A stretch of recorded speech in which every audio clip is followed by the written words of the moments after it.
صل على سيدنا ومولانا محمد وعلى سيدنا علي وسيدتنا فاطمة وسيدتنا زينب وسيدنا حسن وسيدنا حسين وعلى آله وصحبه وبارك وسلم.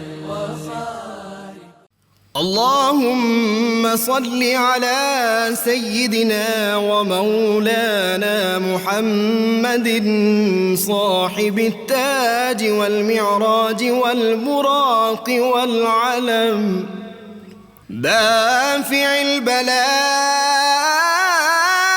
والوباء والقحط والمرض والألم اسمه مكتوب مرفوع مشفوع منقوش في اللوح والقلم سيد العرب والعجم جسمه مقدس معطر مطهر منور في البيت والحرم شمس الضحى بدر الدجى صدر العلا نور الهدى كهف الورى مصباح الظلم جميل الشيم شفيع الأمم صاحب الجود والكرم والله عاصمه وجبريل خادمه والبراك مركبه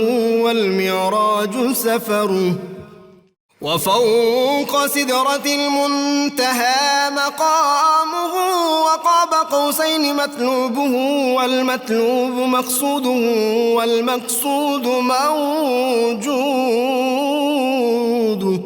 سيد المرسلين خاتم النبيين شفيع المذنبين أنيس الغريبين رحمة للعالمين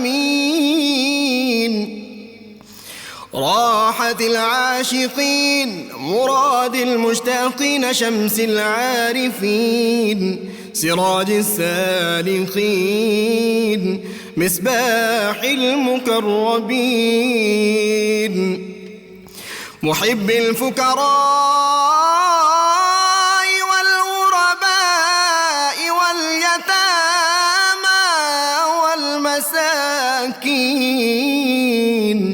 سيد الثقلين نبي الحرمين إمام القبلتين وسيلتنا في الدارين صاحب قاب قوسين محبوب رب المشرقين ورب المغربين جد الحسن والحسين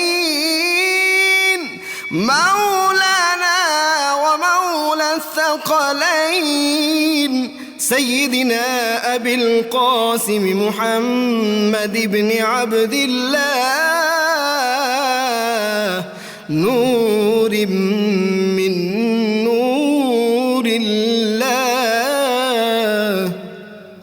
يا أيها المشتاقون بنور جماله بلغ العلا بكماله كشف الدجى بجماله حصنت جميع خصاله صلوا عليه وآله وأصحابه وسلموا تسليما